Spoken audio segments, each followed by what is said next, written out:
Hello everybody and welcome to another video of the Rust Masterclass. Today we will be looking into some basic arithmetics and typecasting. So you might already know arithmetics in coding, but if you are used to code in Python or JavaScript, it will be little different because it is a statically typed language. So let's begin. Let's get to numbers. X and integer 32. Let's say give it value 2. Another variable y, let's make it a floating point. This. And now let's try to print their sum.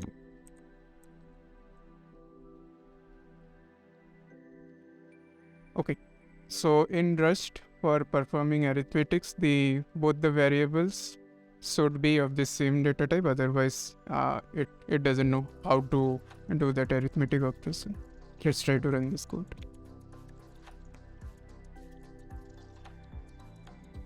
Yeah, so it basically tells that there is no implementation for addition of integer 32 and a floating point 32.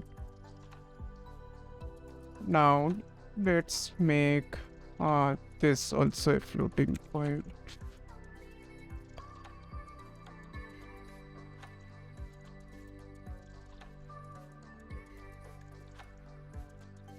Now this works just fine. So we have plus, minus, all the usual stuff. Star for multiplication and slash for division. These are same. Now let's again make this as was. Not only this will happen for an integer and floating point, even for integer, if you have an integer 32 2 and an integer 64 4, and now if you try to run this, it will still give an error because there is no implementation for integer 32 and integer 64. Okay, now now let's try to see how how we can assign different type of data types to these variables. Let's just print X for now. Okay, so instead of explicitly giving the type, let's try to give a integer 32 value 2 to it. We can do that by typing 2 and then putting the type after it. So this is an integer 32 value of 2. Ignore the error. Basically this runs and 2 is printed. And in Rust, okay, let's first try to make it a 3-digit number. Yeah. Okay. Yeah, 123. Let's comment it out. Yeah. In Rust, if we add space underscores in this thing, so this might look like it will give an error, but actually in Rust, this actually equates to just an integer 32 value 123.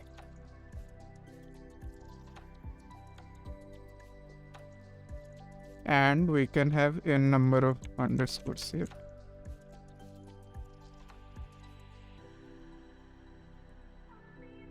It is still 123. Okay. It's one way of giving the type by putting the type after the value.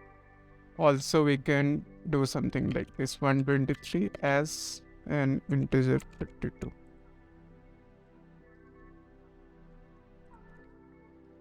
Now this as operator is little important because now we can do something like this.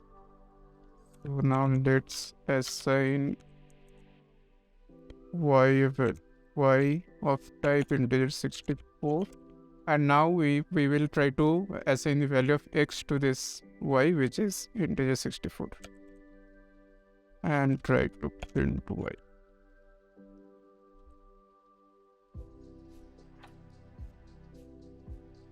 Yeah, so as y is has the data type of integer 64, we can only assign a value that is also an integer 64.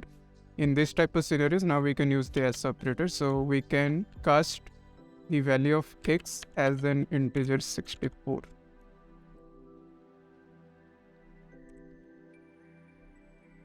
And now this just works fine. We will be needing this a lot. Let's now try to see some type of common mistakes that can happen. Okay, let's try to subtract. Yeah, I'll solve an example. So this is an integer 32.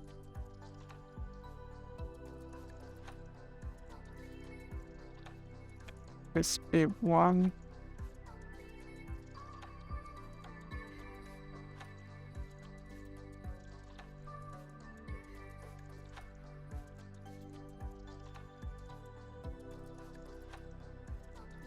Okay, now we can cast x as integer 64 right here. This just works fine. Now here y is an integer 64, whereas x is just an integer 32 variable. Now let's try to do something like this. Now let's take the maximum value of integer 32, cast it as an integer 64 and add 1 to it. Okay, now because integer 64 has more bits than integer 32, so this value is totally in the range of integer 64, and now we are just adding 1 to it.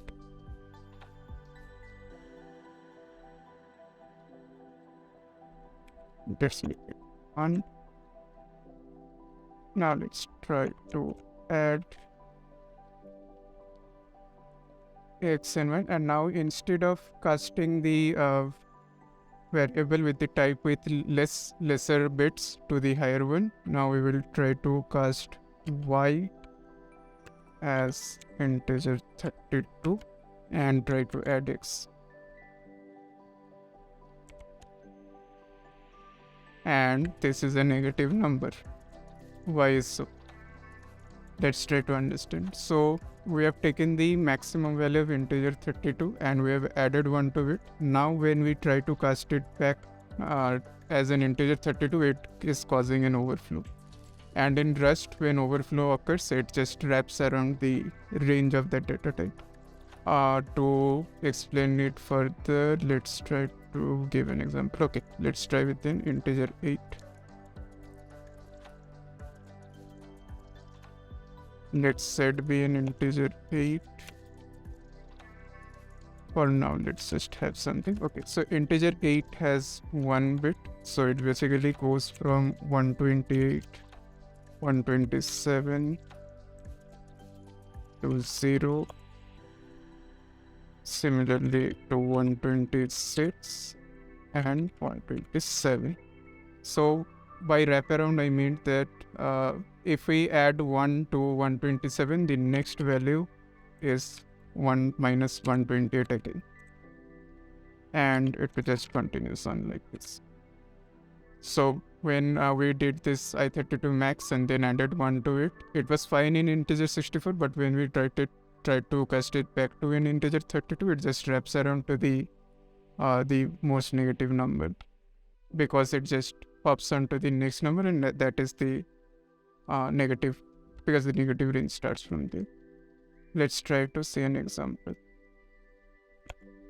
Let's try integer 8's value and see what it is.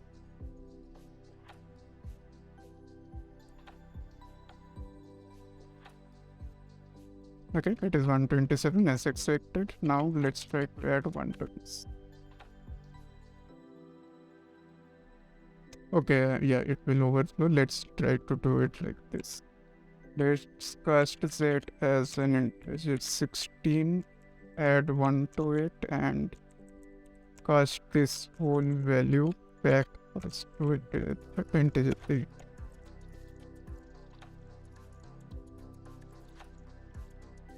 Yeah, as expected, we are getting minus 128. Now let's try to do the other way around.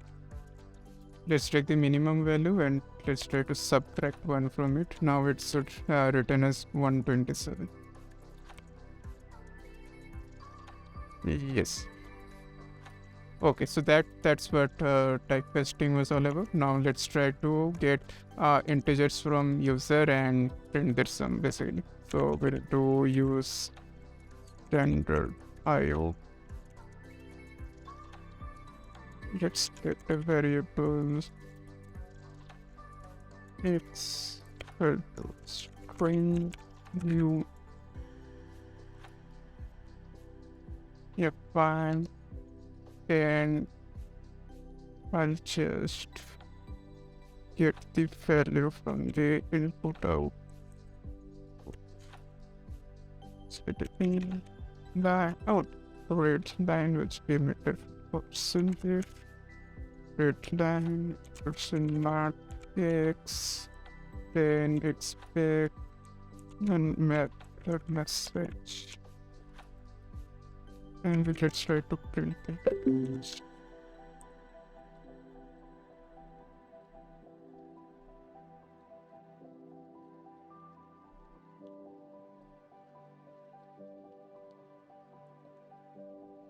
Bit what? Oh, yeah.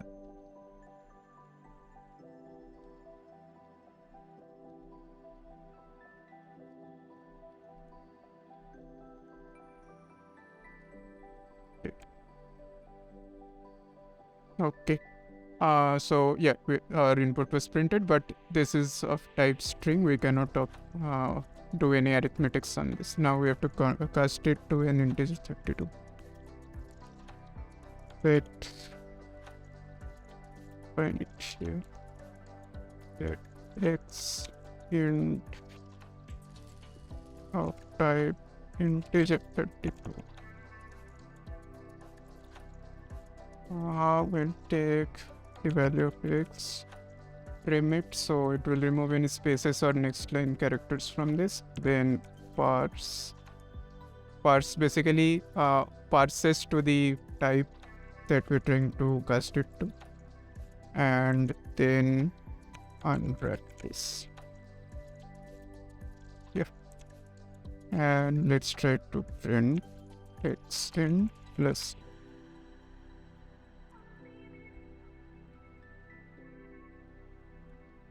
Yeah, so as you can see, now we can do arithmetics on this because now we have casted it into an integer 32 variable. And the great part of Rust is because we can redeclare variables, we can just use the variable name x here and it will just work fine. And we basically have taken an input from user and changed it back to an integer 32. Yep, it just works fine. Okay, so that was all about typecasting and taking integers from users, integers or numbers basically from users. And yeah, hope I'll see you back in another video, and thanks for watching. Keep learning.